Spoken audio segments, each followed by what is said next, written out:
Hollywood spent $200 million on a space movie with aliens wearing bikinis, and somehow forgot how to make you think. Meanwhile, a guy with $5 million, one actor, and a room made of plywood created something that still haunts people 15 years later. The thing is, there was a time when science fiction wasn't about how many pixels you could cram onto a screen, but about ideas and creativities that keep you staring at your ceiling at 2 a.m. And somewhere along the way, that just stopped. And here's the interesting part. Some of these filmmakers made films so intelligent, so relentless, so far ahead of their time, that modern blockbusters, with 10 times the money and 1,000 times the marketing, look embarrassing by comparison. These are 10 space science fiction films that make modern blockbusters look lazy. And if you think films made decades ago can't be smarter than a $200 million modern franchise, then you probably haven't seen most of these.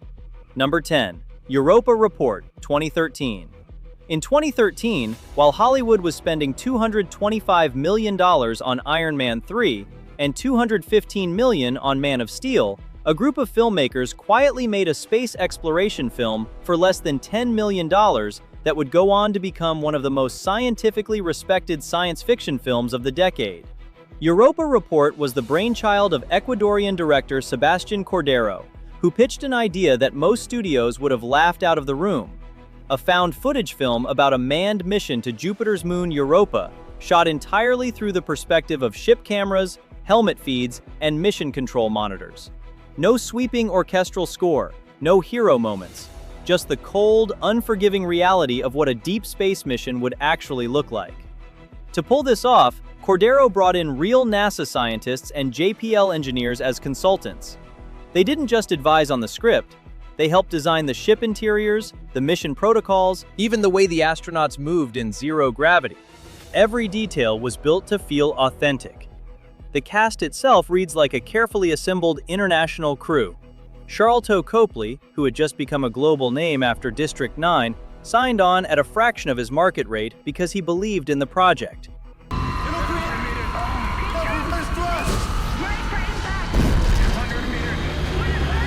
Michael Nyqvist joined alongside Embeth Davidtz and Daniel Wu.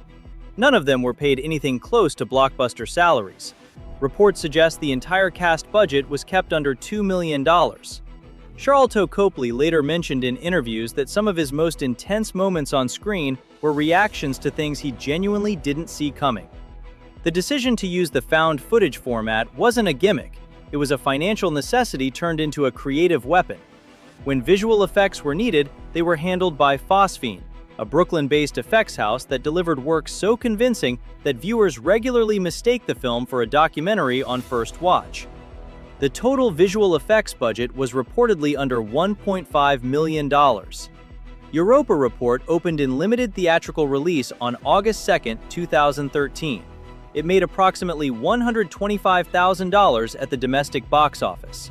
The film was simultaneously released on video-on-demand platforms, where it quietly became one of the most watched and highest-rated science fiction films of the year. Number 9. Sunshine, 2007. In the early 2000s, Danny Boyle was one of the most unpredictable directors working in cinema.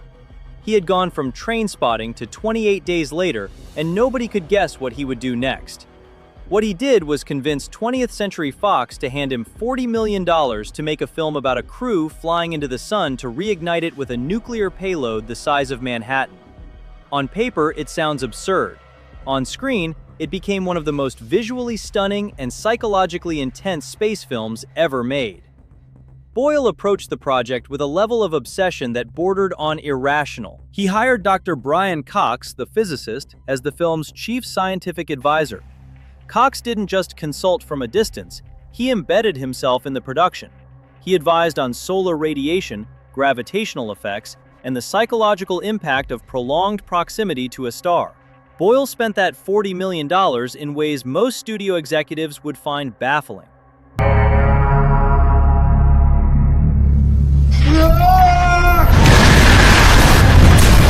Rather than investing heavily in CGI, he poured money into practical sets.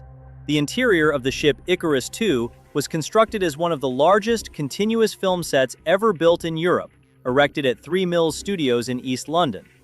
The oxygen garden was built with real, living plants, thousands of them, maintained by a dedicated horticultural team throughout the shoot. The effect on camera is something CGI still struggles to replicate. Life looks like life because it was life. The cast was assembled with precision. Cillian Murphy was paid a reported $2 million for the lead role. Chris Evans, years before becoming Captain America, took the role for even less. Evans described the feeling on set as genuinely claustrophobic before cameras even started rolling. The results are visible in every frame. The tension between the characters doesn't feel acted, it feels lived in. Sunshine opened on April 6, 2007 in the UK and performed modestly. Its worldwide theatrical gross landed at approximately $32 million against its $40 million budget. Number 8. Event Horizon, 1997. Paramount Pictures made a very risky bet in 1996. They handed $60 million to Paul W.S. Anderson and told him to make a science fiction thriller set in deep space. What Anderson delivered was something Paramount was absolutely not prepared for. The concept was ambitious. The execution was brutal. Anderson leaned hard into body horror and psychological terror in ways that went far beyond what Paramount expected from a summer release.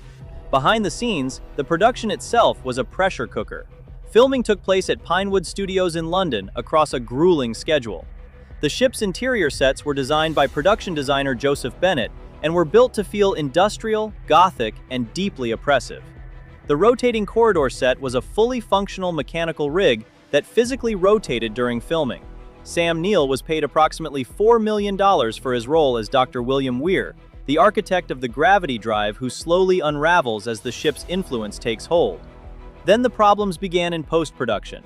Anderson delivered his initial cut to Paramount, and the reaction was immediate and severe. Test audiences were reportedly so disturbed by the uncut footage that people physically left screenings.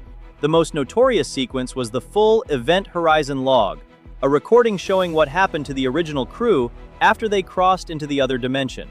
In Anderson's cut, this footage was extended, graphic, and unflinching.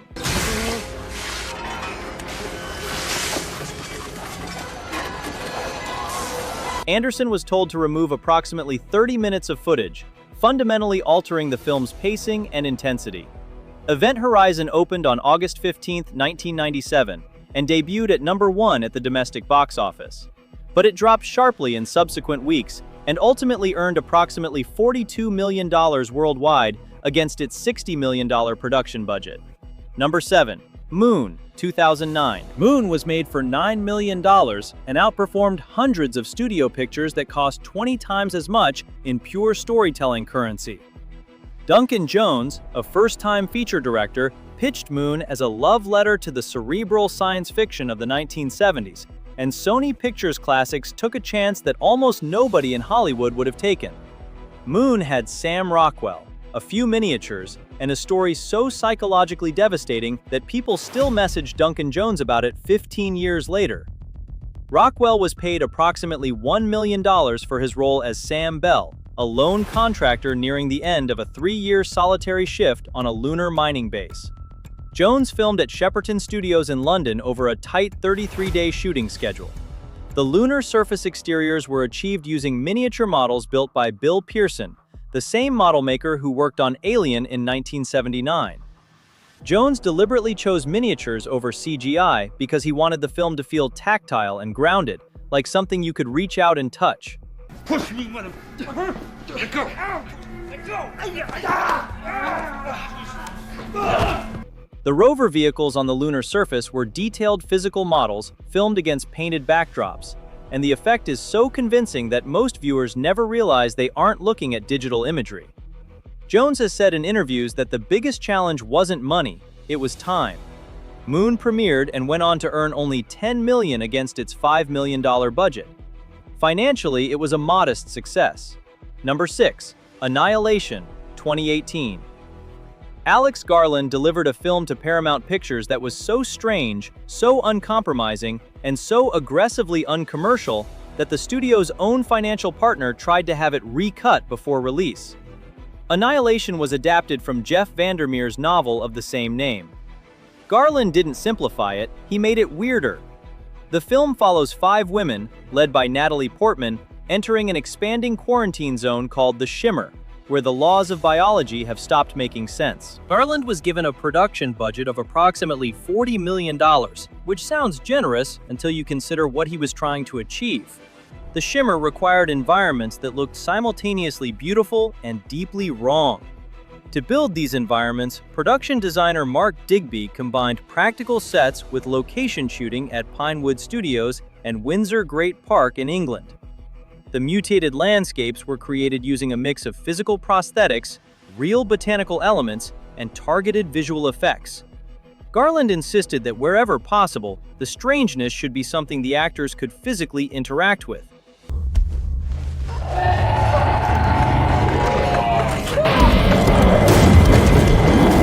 The cast was led by Portman, who was reportedly paid around $5 million.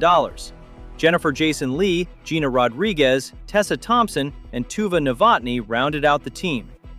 When Annihilation opened, it grossed just $43 million worldwide against its $40 million budget. But here's what the spreadsheet doesn't capture. Annihilation later became a cultural event on Netflix. The ending generated thousands of video essays, think pieces, and frame-by-frame analyses. Number 5. Contact, 1997. Carl Sagan spent years trying to get Contact made. He sold the novel in 1979, saw it bounce around development for nearly 2 decades, and died in December 1996, 7 months before his film reached cinemas. That fact alone gives Contact a weight that extends beyond the screen. Director Robert Zemeckis, fresh off the technical triumph of Forrest Gump, took on the project with a budget of approximately $90 million. Warner Brothers gave him the money because his name guaranteed returns. What they got was a film that refused to deliver the alien spectacle audiences expected, and instead spent 2.5 hours asking whether faith and science could coexist. The production was technically groundbreaking in ways most people never noticed. The opening sequence was a single, unbroken visual effects shot that took over a year to complete. The mirror scene, where young Ellie runs to the medicine cabinet after her father's heart attack, was achieved by filming the actress running down a hallway and then compositing the footage to appear as a reflection in a mirror. It remains one of the most elegant practical illusion shots in cinema history. But the real gamble wasn't technical, it was narrative. Zemeckis and screenwriters James V. Hart and Michael Goldenberg made the deliberate decision to keep the aliens ambiguous. I'm in another wormhole now! Contact opened to approximately $171 million worldwide against its $90 million budget. Financially, it was a success, but not the blockbuster Warner Brothers had hoped for, given Zemeckis' track record. Number 4. Arrival, 2016. Denis Villeneuve made Arrival for $47 million and earned nearly $203 million at the global box office. In 2016, Paramount Pictures gave Denis Villeneuve $47 million to make an alien movie where nobody fires a weapon. There are no explosions, no chase sequences, no third-act battle for the fate of Earth.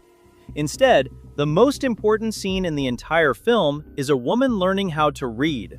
Arrival is based on Story of Your Life, a short story by Ted Chiang that had been considered unfilmable for nearly 2 decades. Screenwriter Eric Heiserer spent years adapting it. He has said publicly that he wrote over 100 drafts before arriving at a version that preserved the emotional core of Chiang's story while functioning as a film. Villeneuve signed on to direct after reading Heiserer's script in a single sitting and immediately calling his agent. The alien ships were designed by Patrice Vermette and realized through visual effects by Rodeo FX and Oblique FX. The interior of the ship was a cavernous practical set enhanced with digital extensions. The aliens themselves, dubbed heptapods, communicate through circular ink-like symbols that contain entire sentences without linear structure. Amy Adams was paid approximately $5 million for the lead role. She carries the entire emotional weight of the film on a performance built almost entirely from stillness, quiet observation, and slowly dawning comprehension. Arrival opened and earned approximately $203 million worldwide. On a $47 million budget, it was a major financial success. It received 8 Academy Award nominations, including Best Picture, Best Director, and Best Sound Editing. Number 3. Interstellar, 2014. In 2013, Christopher Nolan walked into Paramount Pictures with a demand that would have gotten most directors laughed out of the building. He wanted $165 million to make a film about theoretical physics. Not laser battles, not alien invasions, theoretical physics. And he wanted to shoot it on IMAX film because he refused to use digital cameras. Paramount said yes because Nolan had just made them over $1 billion with The Dark Knight Rises. But even they could not have predicted what he would do with the money. Nolan's first call wasn't to a screenwriter or a cinematographer. It was to Kip Thorne, a Nobel Prize-winning theoretical physicist from Caltech. Thorne had been attached to an earlier version of the project when Steven Spielberg was set to direct. He didn't just consult, he embedded himself in the production. He provided the equations that the visual effects team at Double Negative used to render Gargantua. The rendering was so mathematically precise that the resulting imagery produced new scientific insights. The visual effects team ran simulations that generated approximately 800 terabytes of data. Some individual frames took over 100 hours to render. Matthew McConaughey was paid approximately $15 million to play Cooper, a former NASA pilot turned farmer.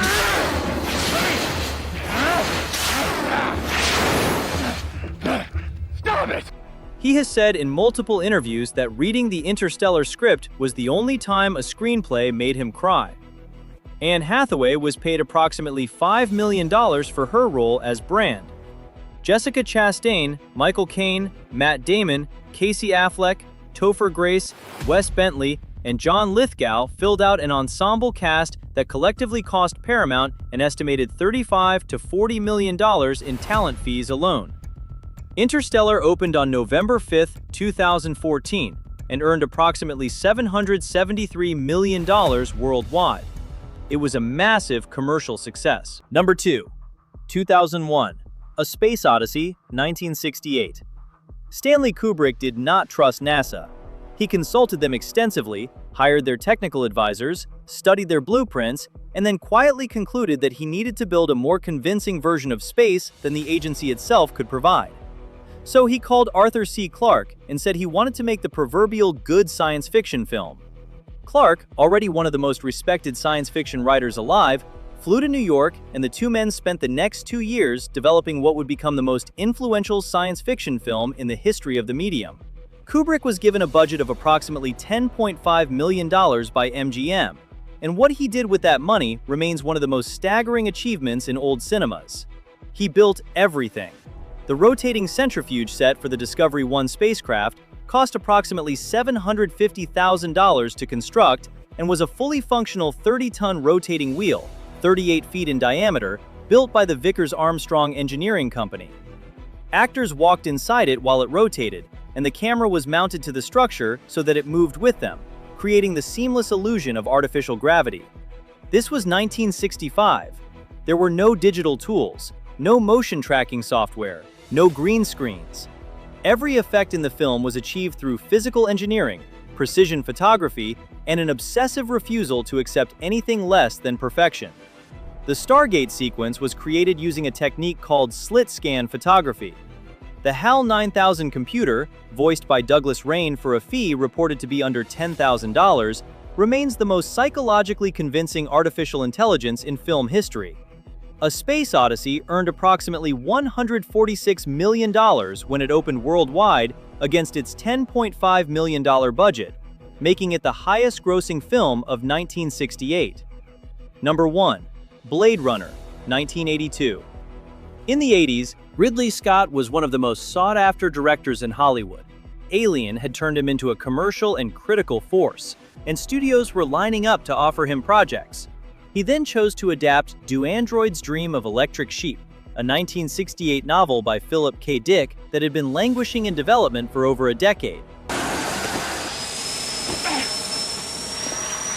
Painful living fear, isn't it?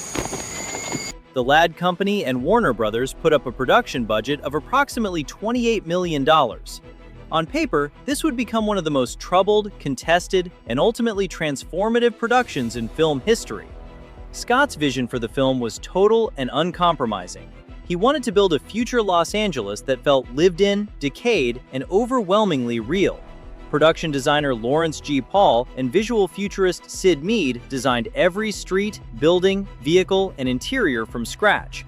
The famous Bradbury Building interiors, the neon-drenched streets, the massive Tyrell Corporation pyramid were all constructed practically at Burbank Studios, with neon signage in languages spanning English, Japanese, and Chinese. Scott insisted on constant rain throughout the exterior scenes, requiring a system of overhead pipes and sprinklers that ran continuously during night shoots. Harrison Ford was paid approximately $4 million for the role of Rick Deckard. Ford has been famously candid about his experience on the film. He did not enjoy making it. He has described the shoot as one of the most difficult of his career, citing the relentless rain, long night shoots, and a directorial style that prioritized visual composition over actor comfort. Rutger Hauer was paid approximately $500,000 for the role of Roy Batty, the leader of the escaped replicants. Despite this, when Blade Runner got released, it was a commercial disappointment. It earned approximately $41 million worldwide against its $28 million production budget. And those were the 10 space science fiction films that didn't need a billion-dollar marketing campaign or a cinematic universe to matter. If you think there is a film we missed that belongs here, drop it in the comments. See you in the next video.